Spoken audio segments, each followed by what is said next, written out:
ನಮಸ್ಕಾರ. ನೀವು ನೋಡ್ತಾ ಇದ್ದೀರಾ ಫ್ರೀಡಂ 19 ನ್ಯೂಸ್ ಚಾನೆಲ್.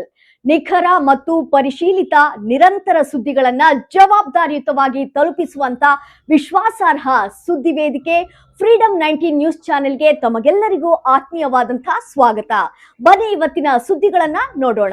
ತ್ಯಾಜ್ಯ ವಿಲೇವಾರಿ ಘಟಕ ತೆರವಿಗೆ ಆಗ್ರಹಿಸಿ ಬೃಹತ್ ಪ್ರತಿಭಟನೆ. ಸಚಿವೆ ಲಕ್ಷ್ಮಿ ಹೆಬ್ಬಾಳ್ಕರ್ ಅವರು ಪ್ರತಿನಿಧಿಸುವ ಕ್ಷೇತ್ರದಲ್ಲಿರುವ ಘಟಕ ಬೆಳಗಾವಿ ತಾಲೂಕಿನ ತುರುಮುರಿ ಗ್ರಾಮದಲ್ಲಿರುವ ಘಟಕವಿದು. ತಕ್ಷಣ ಈ ಘಟಕವನ್ನ ಬಂದ್ ಮಾಡುವಂತೆ ಗ್ರಾಮಸ್ಥರ ಪ್ರತಿಭಟನೆ. ಬೆಳಗಾವಿ ನಗರದ ಸರ್ದಾರ್ ಮೈದಾನದಿಂದ ಡಿಸಿ ಕಚೇರಿಯವರೆಗೆ ಪಾದಯಾತ್ರೆ.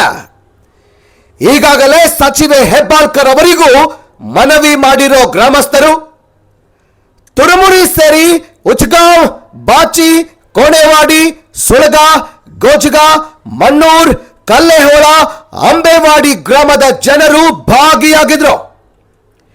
250 ಟನ್ ಸಾಮರ್ಥ್ಯದ ತ್ಯಾಜ್ಯ ವಿಲೇವಾರಿ ಘಟಕ 66 ಎಕರೆ ಪ್ರದೇಶದಲ್ಲಿ ನಿರ್ಮಾಣವಾಗಿರೋ ಘಟಕ ಇದು. ಬೆಟ್ಟದ ತುದಿ ಮೇಲೆ ಮಾಡೋಕೆ ಬರೋದಿಲ್ಲ, ಆದರೂ ಘಟಕ ನಿರ್ಮಾಣವೇ ಸಂಪೂರ್ಣ ಉಲ್ಲಂಘನೆ ಎಂದು ಆಕ್ರೋಶ. ಕುಡಿಯುವ ನೀರು ಕಲುಷಿತಗೊಳ್ತಿದೆ, ಶುದ್ಧ ಗಾಳಿ ಇಲ್ಲದೆ ಪರದಾಟ. ಕ್ಯಾನ್ಸರ್, ಲಿವರ್, ಕಿಡ್ನಿ ಪ್ರಾಬ್ಲಮ್, ಉಸಿರಾಟದ ಸಮಸ್ಯೆ ಆಗ್ತಾ ಇದೆ. ಇದರಿಂದ ಸಾವಿನ ಸಂಖ್ಯೆ ಹೆಚ್ಚಳವಾಗ್ತಿದೆ ಎಂದು ಆಕ್ರೋಶ. ಡಿಸಿ ಮೊಹಮ್ಮದ್ ರೋಷನ್ ಅವರಿಗೆ ಮನವಿ ಸಲ್ಲಿಕೆ. ವರದಿ ಗೌಸ್ ಸನದಿ, ಫ್ರೀಡಂ 19 ನ್ಯೂಸ್, ಬೆಳಗಾವಿ. ಹೊಲದಲ್ಲಿ ಹೋಗಿದ್ರೆ ಒಂದೊಂದು 2-2 ಕಿಲೋಮೀಟರ್ ಅವ್ರಿಗೆ ನೀರು ಮುಳುಗಿದ್ರೆ ನೀರು ಸಿಗಂಗಿಲ್ಲ ಸರ್. ಎಲ್ಲ ಬಾವಿ ನೀರೆಲ್ಲ ಹೊಲದೊಳಗೆ ಎಲ್ಲ ಬಾವಿ ನೀರೆಲ್ಲ ಖರಾಬ್ ಆಗಿದೆ. ಇಷ್ಟು ತೊಂದರೆ ಇದೆ ರೀ ಸರ್. ಶ್ವಾಸನದ ಎಷ್ಟು ಜನರಿಗೆ ಯಕೃತ ಮತ್ತು ಲಿವರ್ ಪ್ರಾಬ್ಲಮ್ ಇದೆ ಸರ್, ಶ್ವಸನದ ಪ್ರಾಬ್ಲಮ್ ಇದೆ ಸರ್.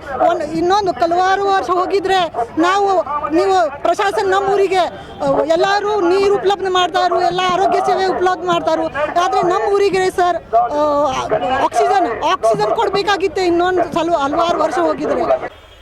ಹಿಂದಿನ ಒಂದು ವಾರದಿಂದ ಇದರ ಬಗ್ಗೆ ಚರ್ಚೆ ಮಾಡ್ತಾ ಇದ್ವಿ. ಇದು ನಮ್ಮ ಗಮನಕ್ಕೆ ಇಲ್ಲ ಅಂತ ಇಲ್ಲ, ಬಹಳ ಹಳೆಯ ಸಮಸ್ಯೆ. ಇದನ್ನು ಹೆಂಗ್ ಬಗೆಹರಿಸಬೇಕು ಅನ್ನೋದು ನಾವು ಎಲ್ಲರೂ ಯೋಚನೆ ಮಾಡ್ತಾ ಇದೀವಿ. ಇದರದ್ದು ಅರ್ಥ ಏನಂದ್ರೆ ಇದನ್ನು ಬಗೆಹರಿಸಬೇಕು ಅಂತಾನೆ ನಮ್ಮ ಮನಸ್ಸಿದೆ. ಇದರಲ್ಲಿ 2 ಭಾಗಗಳಿದಾವೆ. ಒಂದು, ಎಲ್ಲೆಲ್ಲಿಂದ ತ್ಯಾಜ್ಯ ಅಲ್ಲಿಗೆ ಬರ್ತಾ ಇದೆ ಅದು ನಮ್ಗೆ ಗೊತ್ತಿದೆ. ಗ್ರಾಮೀಣ ಭಾಗದಿಂದ, ನಗರ ಭಾಗದಿಂದ ಎಷ್ಟು ಮಟ್ಟದ ಅಲ್ಲಿ ಕಸ ತ್ಯಾಜ್ಯ ಬರ್ತಾ ಇದೆ ಅದರದ್ದು ಮಾಹಿತಿ ನಮ್ಮ ಕಡೆ ಇದೆ. ಇದನ್ನು ನಾವು ಶಿಫ್ಟ್ ಮಾಡಬೇಕು, ಬಂದ್ ಮಾಡ್ಬೇಕಂದ್ರೆ ಒಂದು ಪರ್ಯಾಯ ಜಾಗವನ್ನು ಹುಡುಕ್ಬೇಕಂತ ಹೇಳಿ ನಾನು ನಮ್ಮ ಅಧಿಕಾರಿಗಳಿಗೆ ಆಲ್ರೆಡಿ ನಾನು ಹೇಳಿದೆ.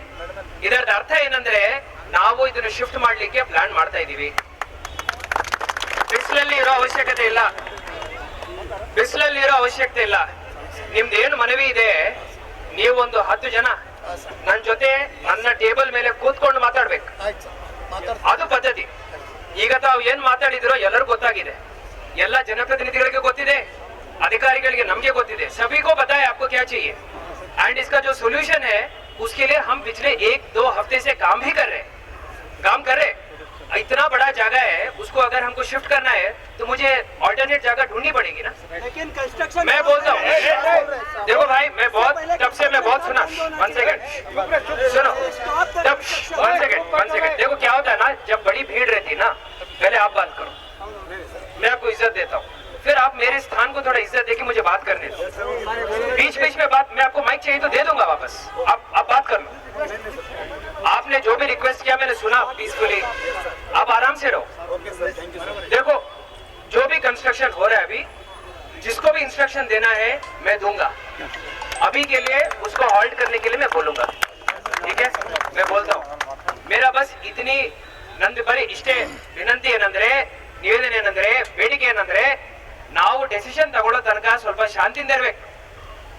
ನಿಮ್ ಪರವಾಗಿ ನಾವು ಯೋಚನೆ ಮಾಡ್ತಾ ಇದೀವಿ, ಜನಪ್ರತಿನಿಧಿಗಳು, ಅಧಿಕಾರಿಗಳು, ನಾವೆಲ್ಲರೂ ನಿಮ್ ಪರವಾಗಿ ಯೋಚನೆ ಮಾಡ್ತಾ ಇದೀವಿ. ಬಟ್ ಇಷ್ಟು ದೊಡ್ಡ ಮಟ್ಟದ ಒಂದು ಶಿಫ್ಟಿಂಗ್ ಮಾಡೋದು ಅಷ್ಟು ಸುಲಭ ಅಲ್ಲ. ನನಗೂ ಸ್ವಲ್ಪ ಟೈಮ್ ಬೇಕು.